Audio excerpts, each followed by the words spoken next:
Standing on a dirty old rooftop, down below the cars in this city go rushing by. I stand here alone and I wonder why. Come on, Lewis, keep moving forward. Hold your head up high, there's no time for looking down. You will not believe where we're going now.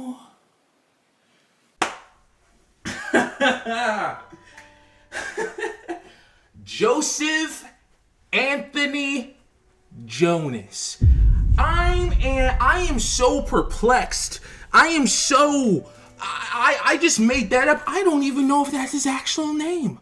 Okay? There's a lyric. I've loved Meet the Robinsons since release, since before release. There's a lyric in that song. It goes, "Every day we have fun, me and Wilbur, Mr. Joseph Anthony Jonas." Now, some people might not remember this time, but I just want to put a few pictures up of Joseph Anthony Jonas pre-2007 when this film released, yeah? Just look at him. Just look at a few pics of Joseph Anthony what's his actual name? Hold on. Joe Jonas. His name is Joseph Adam Jonas. Where did that come from? Hold on. Okay, y'all see these pics of Joseph Adam Jonas? 2007 rolls around. The release of Meet the Robinsons. This is what Joe Jonas looked like for all them years in 2006 and before, conveniently during 2007. Okay, interesting. Let's look back at the lyric, yeah? Every day we have fun, me and Wilbur. Let's look at a picture of Wilbur Robinson. Now, I'm not a conspiracy theorist at all, mate. I'm just a realist. Now, I'm not saying anything deranged. I'm just saying, when have we ever saw Mr. Adam Jonas and Wilbur Robinson in the same room together?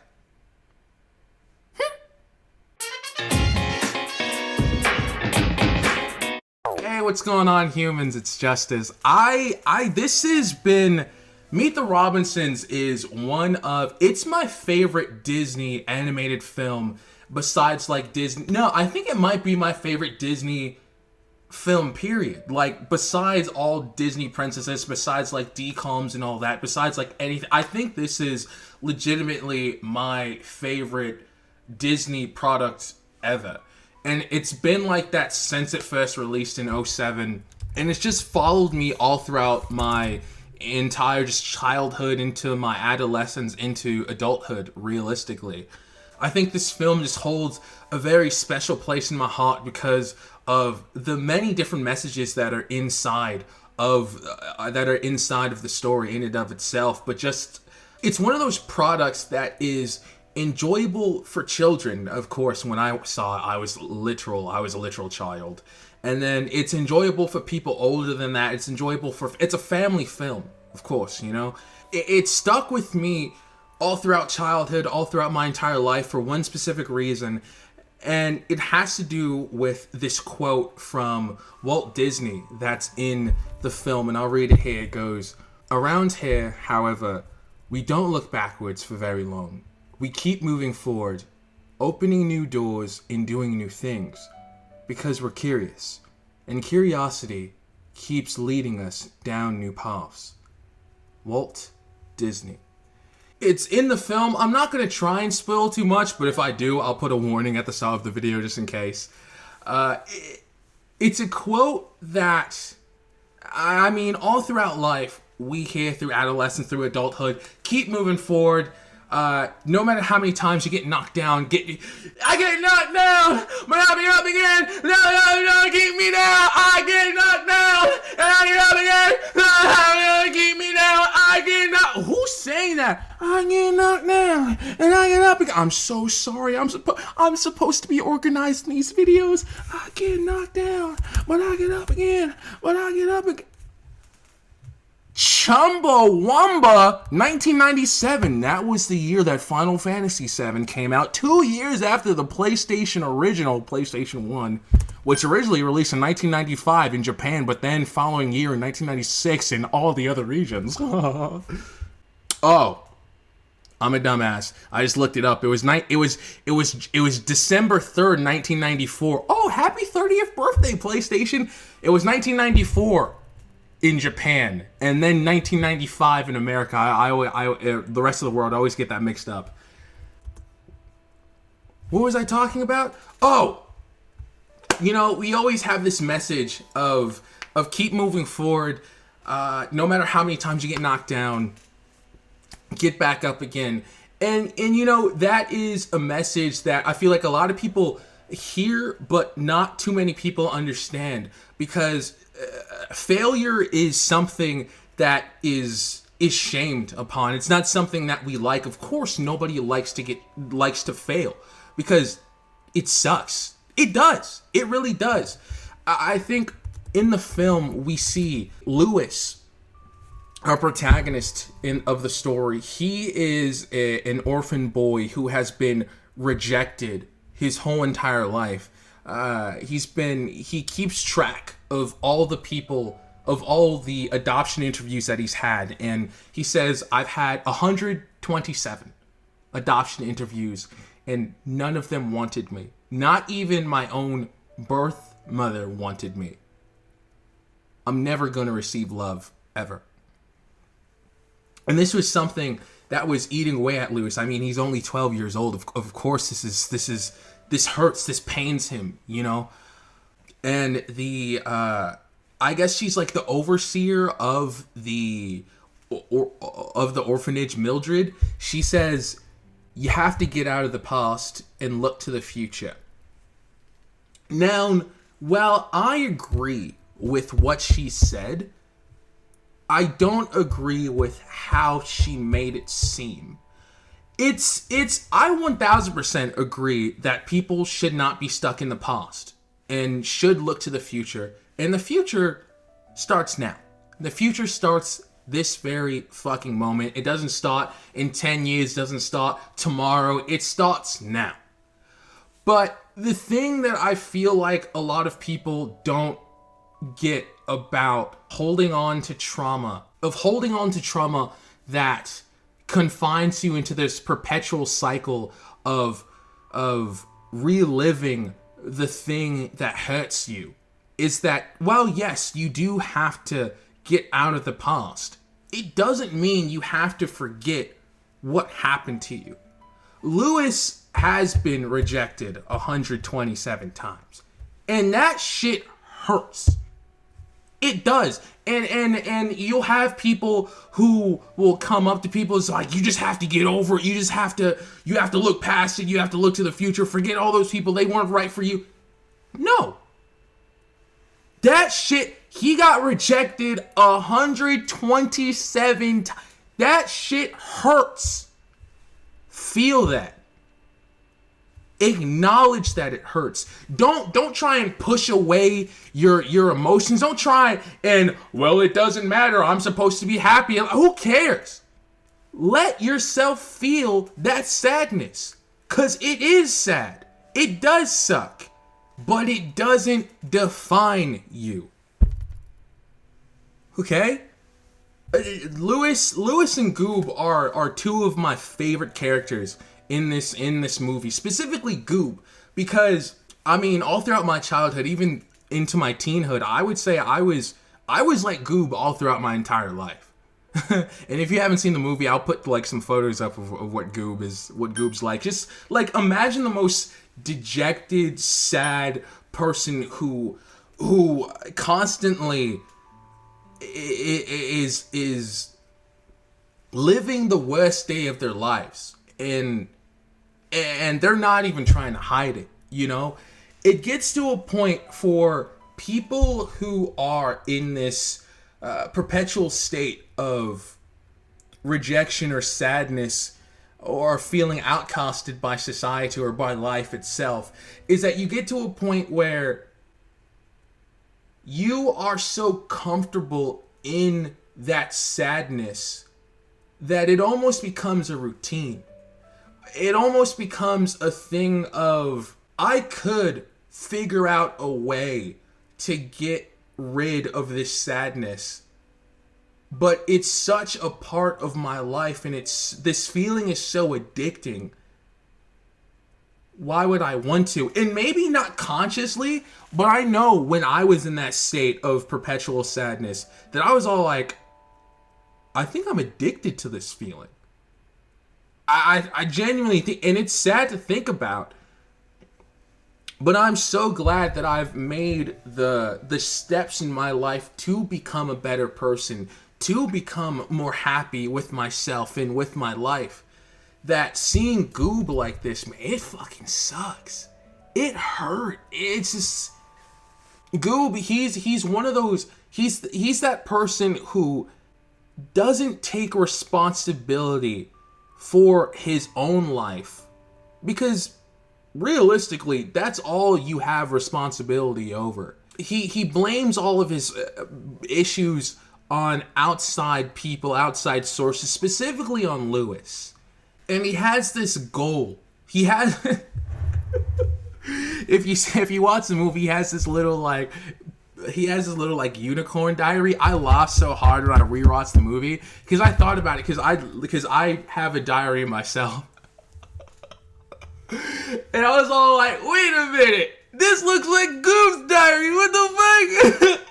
I was like, oh, what a coinkydink, what a coincidence. And he has this goal that to ruin Lewis's life, and he thinks that's going to make him happy. The thing is that it doesn't. It doesn't make him happy, and I'm not going to go into like this whole diatribe of like his whole entire plan was based off of hatred. His whole entire plan was vengeful. Goob didn't have his own autonomy. His life was dictated by other people, you know. And one thing that I had to learn about my life, like the way I had to get out of my, like, I don't want to call it depression because I was never diagnosed. I don't know what it was. I was just, yeah, I'll just call it that, even though I doubt it was. But when I was in that depressive state, and I was like that from age 7 all the way, I would say, until like 20 or 21 potentially. I mean, that was literally over half of my life. I was just angry with everything. It just sad about everything. It wasn't until I realized that no one and nothing was coming to save me, and that I had to be the one to fix my own shit. You know, I might not have put myself in this mess, but I'm, fortunately, maybe unfortunately for other people, but fortunately, I am aware that only I can get myself out of it. And it took years of building, and it took a lot of sacrifices, because changing your life is not easy. It takes a lot of, the person that Goob was surrounded by hatred. The people he surrounded himself with, the atmosphere that he was in, the media he consumed, it was all categorized by his hatred.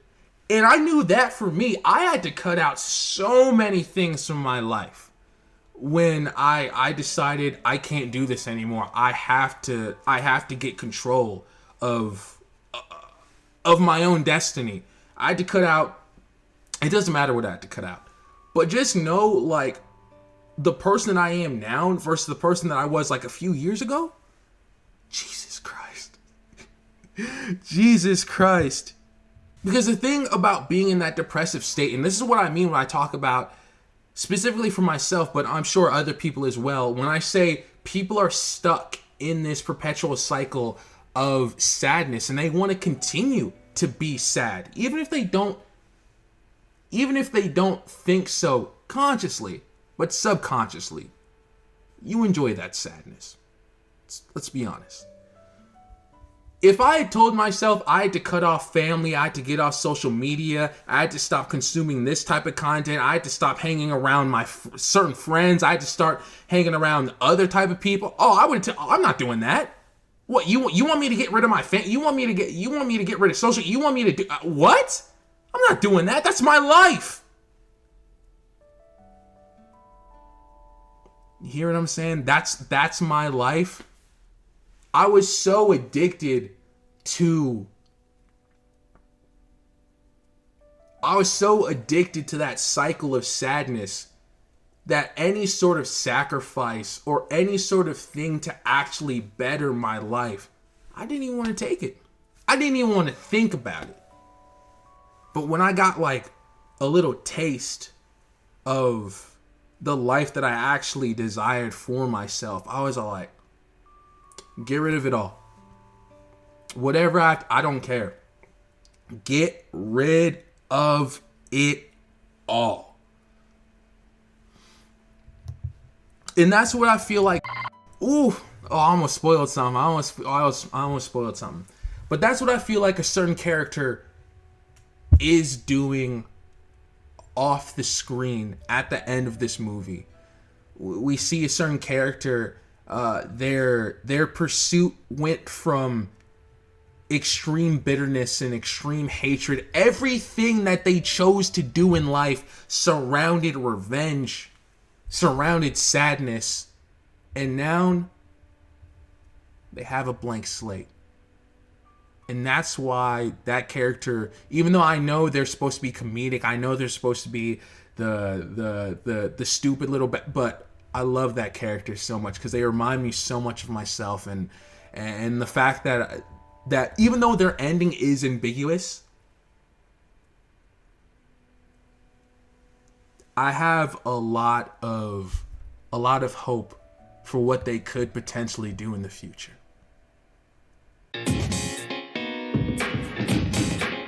One thing that I absolutely adore about this film is how the concept of failure is utilized, and how it's not something the family, the Robinsons themselves, they love failure.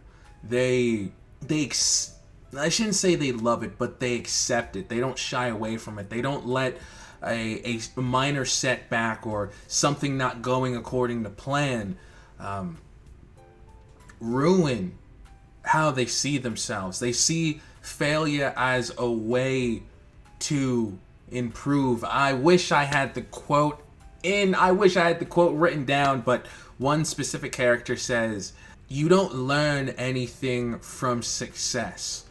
From failure, we get to see what we can improve on."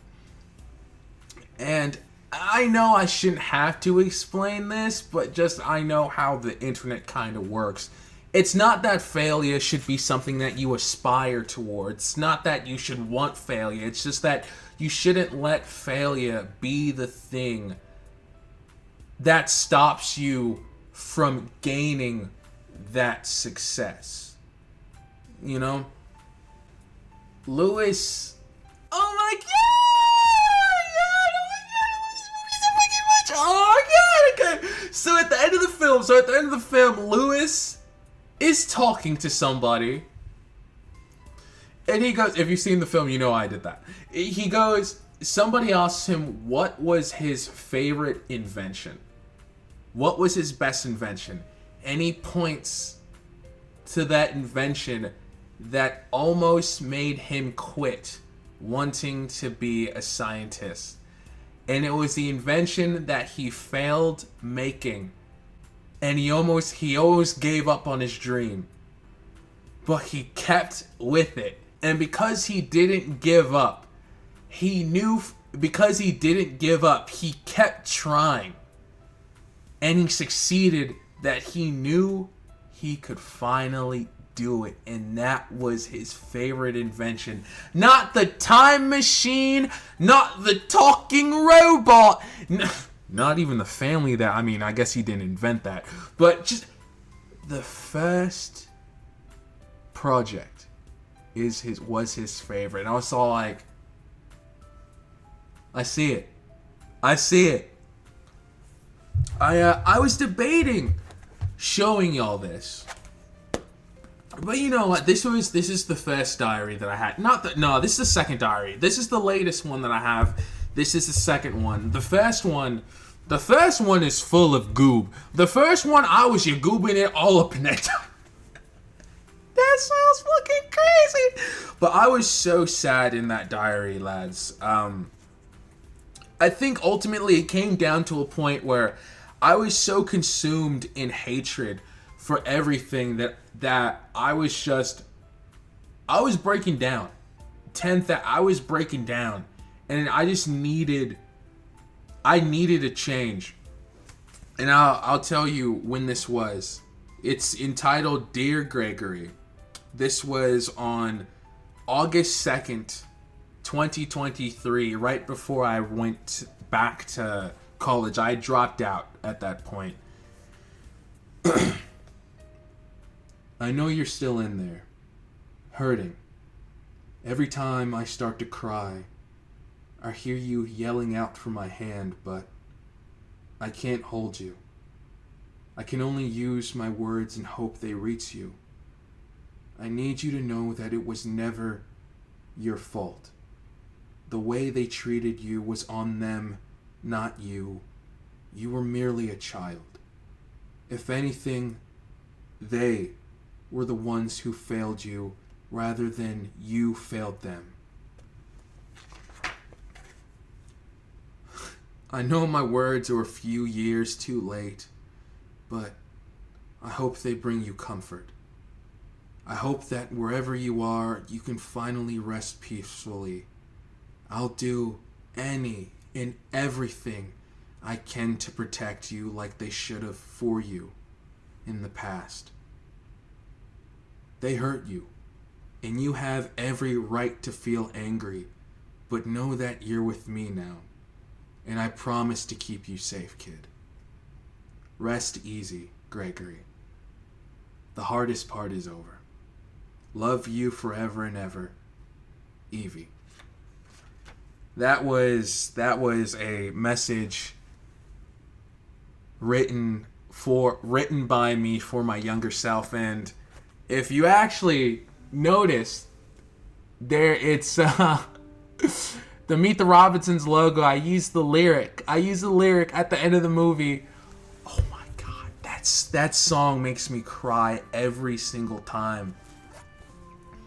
Whenever videos like this, I never try to tell people what they should do, because I don't know you. I don't have access to your life. I can only tell you what's worked for me. And one thing I love about having these journals is that I get to see how my life has gotten better from that point. I mean, just my first diary filled with so much anger and sadness, to this diary with optimism, to this diary with so much love. Oh my god. I love being able to see where I've come from to where I am now. The failures that I've had in that first diary, to this diary, to even this, I've failed so much this year. So much. But this year has probably been one of the best years of my entire damn life, because I don't let those failures get me down. I'm not gonna sing it. I think life it works. I've seen it now that it works in such strange, mysterious ways, and things that I wish happened don't happen, but other things transpire that still make me happy. And it's just like, even this here, me doing this YouTube thing all came from me failing at socializing with people. And I was all like, you know what? Let me just come back and do this YouTube thing, yeah? And let's just let's just try and talk to this camera and let's see how it goes. And that in and of itself has helped me with socializing with people in real life. It's led me to find some amazing people that I love. And even between that, I've failed at so many other interactions that's led me down all these other different paths. And so, like, when I think about what I've quote unquote failed at, I realize that I really haven't failed at anything. Life continues to move on. Life continues to be so much better than what it used to be because of my shift in the way that I see things. And it all started because I couldn't keep going down that path. I couldn't keep going down that Yagoobian path, you know? I think of that lyric. I think of that song by Rob Thomas, Little Wonders. Let it go. Let it roll right off your shoulder, don't you know? The hardest part is over, let it in. Let your clarity define you in the end. We will always just remember how it feels. Our lives are made in these small hours, these little wonders, these twists and turns of fate. Time falls away, but these small hours still remain. Still, I don't know the lyrics like that. I love that. I love this movie so much, man. It's such a good film. And again, what I if there's one thing I want to reiterate, it's that, and it's also said in the lyrics, I believe so as well. Don't get consumed inside of that sort of toxic positivity of you should be happy for this, be happy for that. Don't let, you've been rejected or you felt dejected or you felt sad. Don't feel that way. You should feel. Let yourself feel every emotion that you have. Let it out on a page. Let it out in a song. Let it out in the gym. Let it out. If there's one thing that I can personally say, don't let it out on another human. Either yourself or somebody else. Get it out in any sort of way that you can, and let yourself prepare for a better future. I don't know what that'll look like for you. I know for me, I had to get rid of the friends that weren't right for me. I'm not gonna call them. And whenever I talk about this, I never try and I never want to shit talk people, because I don't believe that people are inherently terrible people. They were just people that were in my life that weren't right for me. I had to get rid of those people. I had to get rid of family members that weren't right for me. I had to get rid of certain pieces of media that I was consuming that wasn't right for me. On social media, on what? Well, I guess it was only social media, huh? And my life is just. I'm sorry. I found a new life. You hardly recognize me. I'm so bad. How could a person like you send me to out of problems? Yes, you're not the one for me. Is enough enough? I saw the sign that's opened up my eyes. I saw the sign. Life is demanding without understanding. Y'all, when I get done this video, I'm about to have a dance party like no fucking other, mate. Oh! I on a new life, you hardly recognize me, I'm so... Listen to the lyrics, lads! I got a new life, I got a new life, you hardly recognize me, I'm so... Wait, hold on. I saw the sign. I'm so bad, is that the lyrics? I'm so glad I got a new life, you'd hardly recognize me, I'm so glad. How can a person like me care for you? You gotta learn to let go. Don't let people tell you how to feel about... Oh! Yeah! Don't let people tell you how to feel about your own life. That's what I disagreed with how Mildred handled that Lewis situation. I agreed with what she said, but I don't agree with how she said it and went about it. Don't let people tell you how to feel about your own life. Feel however you want to feel. Take as much time as you need to grieve, feel sad about whatever the fuck it is. But please, after that time is over, take whatever precautions, whatever safeguards, whatever you need to make your life better. And know that it's not going to happen in a single day.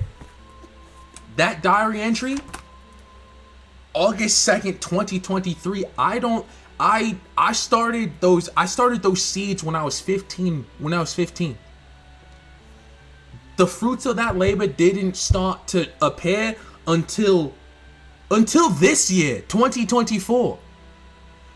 It took 2015.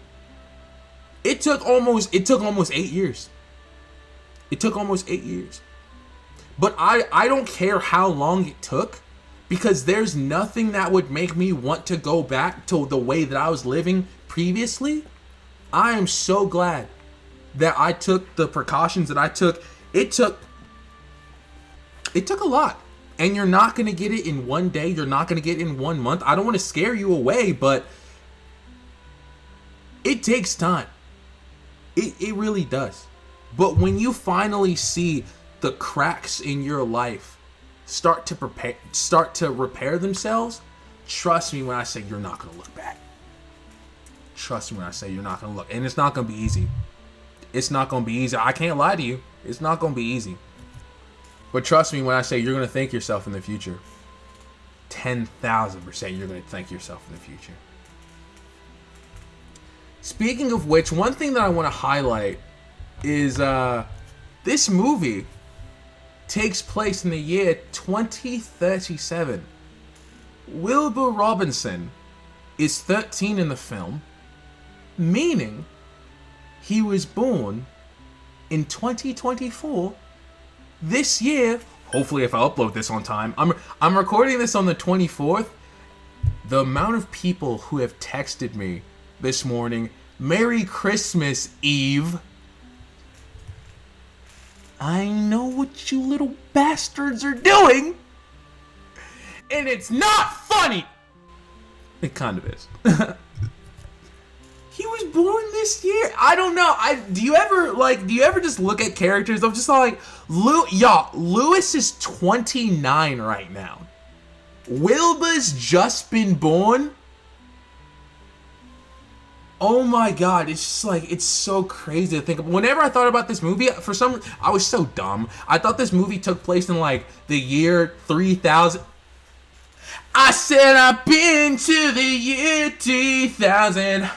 Not much had changed, but they lived underwater. Oh, and your great granddaughter is pretty fine. It's pretty fine. I sang the busted version. I know that's a band. It's two different songs. Like they have the Jonas Brothers version, but then you have the busted version. I like the busted version. Like, but it doesn't matter. It's pretty fine. It's pretty fine. I love this film so much. I really do. There is one specific scene in the film that I don't particularly bond with, like morally, ethic-wise, and I'll show you it right now. So, Louis, are you in Wilbur's class? No. Yes. Yes. No. Well, yes and no. Louis is a new transfer student. Yeah. Where are you from, Louis? Canada? I think you mean North Montana. Hasn't been called Canada in years. No, I'm playing. Alright, y'all. I really hope my sporadicness wasn't too hard to follow what I was trying to say. Really, main takeaway is, my camera. Don't let anybody tell you how you're supposed to feel about your life. Take as much time as you need to recover from whatever you need to do. But please, try and if you can do one thing to make your life better, just start. No, it's not going to happen in one day. Your life isn't going to get better in 1 week, 1 month, maybe not even a year. But trust me when I say, when you start putting up those pillars to make your life better, everything is going to fall into place just randomly. And it's gonna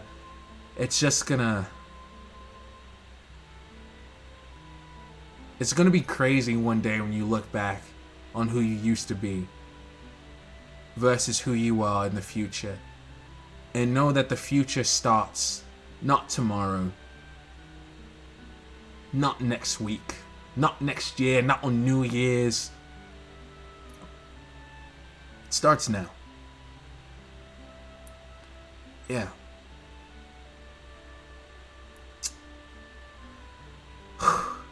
Can you believe that we used to be the kids of the future and now most of us are adults?